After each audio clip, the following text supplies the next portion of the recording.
Na década de 20 do século passado, os artefactos que pertenceram à Academia Politécnica, bem como a bibliografia e a documentação com eles relacionada, foram dispersos pelas escolas herdeiras da Academia Politécnica, as Faculdades de Ciências e de Engenharia da Universidade do Porto e ainda pelo Instituto Industrial do Porto.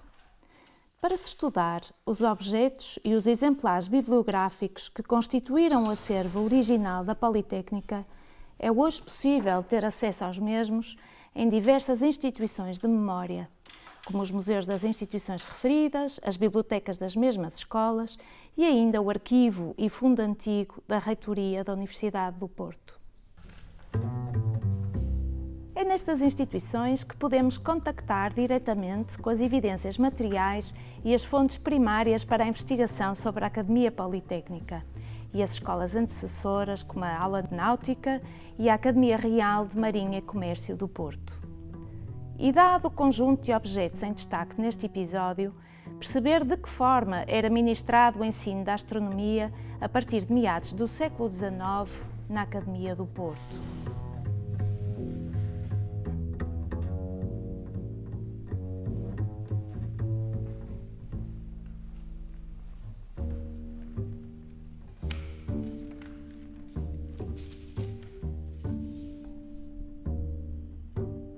Isto porque a vocação marítima e fluvial da cidade do Porto havia ditado a criação de uma aula de náutica em 1762, uma escola de índole prática suportada financeiramente pela Companhia Geral da Agricultura das Vinhas do Alto Douro. Nesta aula eram ministradas matérias como a cosmografia e a astronomia, tendo em vista a formação de futuros capitães, pilotos e contramestres, bem como oficiais de marinha. O programa das cadeiras associadas ao curso de pilotagem teve continuidade no âmbito da Academia Real de Marinha e Comércio, a partir de 1803. Os docentes da Academia Real continuaram a transmitir conhecimento em matéria de geodesia, trigonometria esférica e astronomia.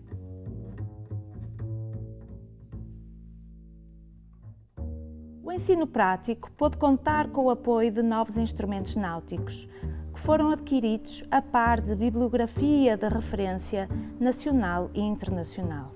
Hoje, estes belos exemplares integram a coleção museológica do FEUP Museu e, mais concretamente, o acervo da secção de vias de comunicação do Departamento de Engenharia Civil da Faculdade de Engenharia da Universidade do Porto.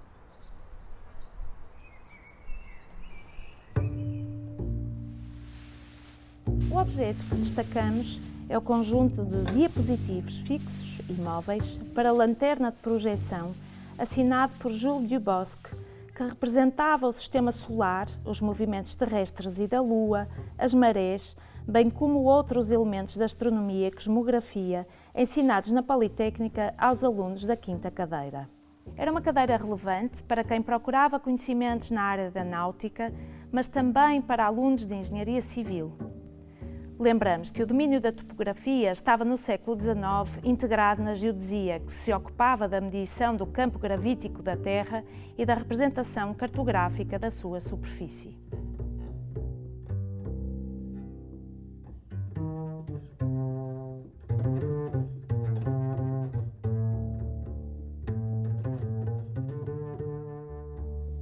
A astronomia fornecia, assim, a base matemática e física de que a geodesia necessitava para construir os seus modelos, partilhando com esta o interesse pela medição de distâncias entre planetas ou o estudo da rotação da Terra.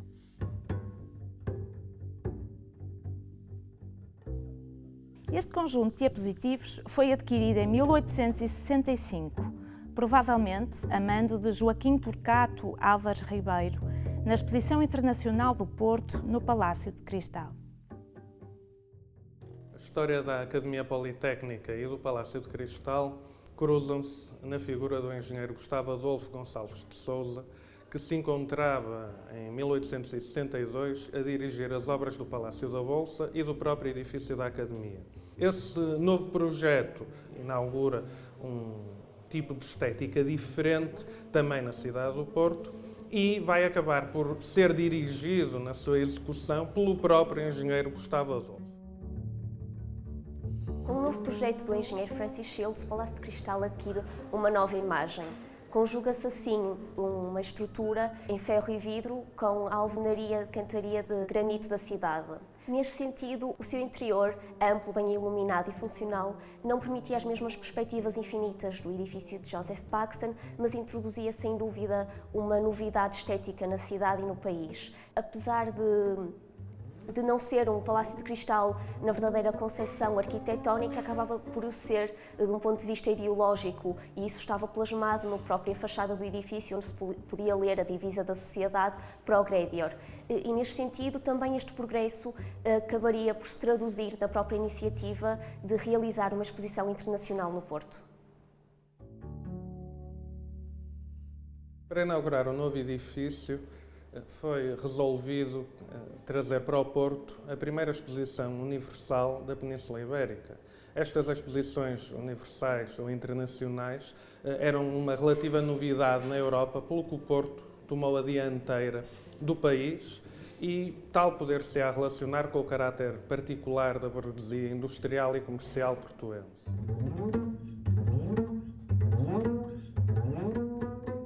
Foram adquiridas pela Academia Politécnica 2 coleções de quadros astronómicos. Uma de 9 quadros com movimento, graças a um sistema mecânico e de engrenagem e manivela, e outra de 30 quadros sem movimento, custando cada uma 27.000 réis. A compra deu-se em 23 de outubro. Ficaria concluída após o encerramento da exposição, sendo então levantados os produtos.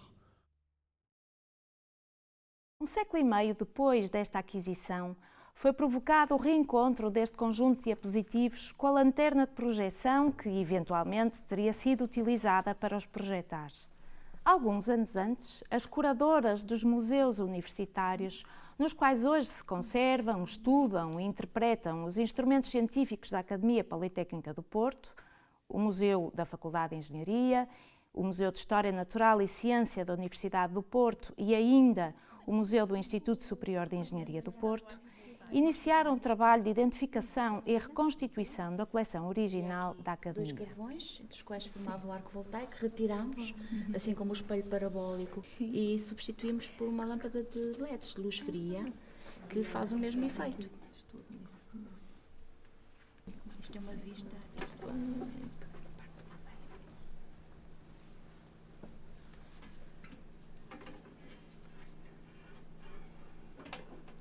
É um caderno de um aluno de 1910, 1911, portanto estávamos nos últimos anos da Academia Politécnica. Será necessariamente um aluno de Engenharia Civil. Gostava de lhe mostrar, Magnífico. porque... Posição de um lugar na Terra, tudo muito detalhado. Diagramas de excepcional qualidade, não há dúvida. Sim. E pela sistematização da informação que o caderno tem. O desejo de juntar os diapositivos de Dubosc, no Felpe Museu, e a lanterna de projeção no Museu do ISEP foi concretizado, finalmente, no Planetário do Porto. Foi também o cenário escolhido para obtermos uma apreciação sobre o valor científico e pedagógico desta coleção.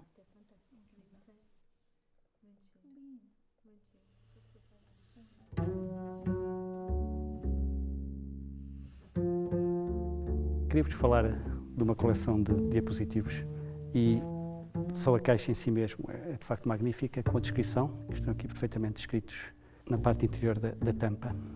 Esta coleção, composta por 30 diapositivos fixos, das quais eu destacaria apenas 8. O diapositivo número 2 representa o modelo de Copérnico, modelo no qual o Sol está no centro do Sistema Solar e inclui todos os planetas até Saturno, claramente distinguido a partir dos seus anéis, e 2 cometas. O slide número 21 apresenta alguns aspectos da Lua e a vista da Terra a partir da Lua. O slide número 30 apresenta o aspecto da Via Láctea, como se de uma nebulosa alongada se tratasse. Isto também marca o início da consciencialização de que as nebulosas em si mesmo tinham estrutura, mas é preciso esperar ainda mais de 50 anos até que Hubble, já no século XX, consiga determinar com grande rigor a distância a algumas galáxias, nomeadamente a de Andrómeda, e ter concluído nessa altura, volto a repetir, 50 anos depois, digamos, da aquisição desta coleção, de que Andrómeda era uma galáxia tão distante que poderia estar fora da nossa galáxia. Eu penso que é uma forma exemplar como que termina esta coleção, eu diria com chave de ouro, fazendo a ponte para a astrofísica, que será inexoravelmente a área que se vai desenvolver a partir de meados do século XIX até aos dias de hoje. Depois desta experiência no Planetário do Porto, ficamos a saber um pouco mais como se processava a utilização deste conjunto em contexto de aula. Tal como os alunos dos cursos de Engenharia da Academia Politécnica do Porto, futuros engenheiros geógrafos e construtores de pontes e estradas, e ainda os alunos dos cursos de oficiais de marinha e de pilotos, ficamos em estado de espanto perante estas belíssimas representações do cosmos. 150 anos depois, ficamos novamente com os olhos postos no céu.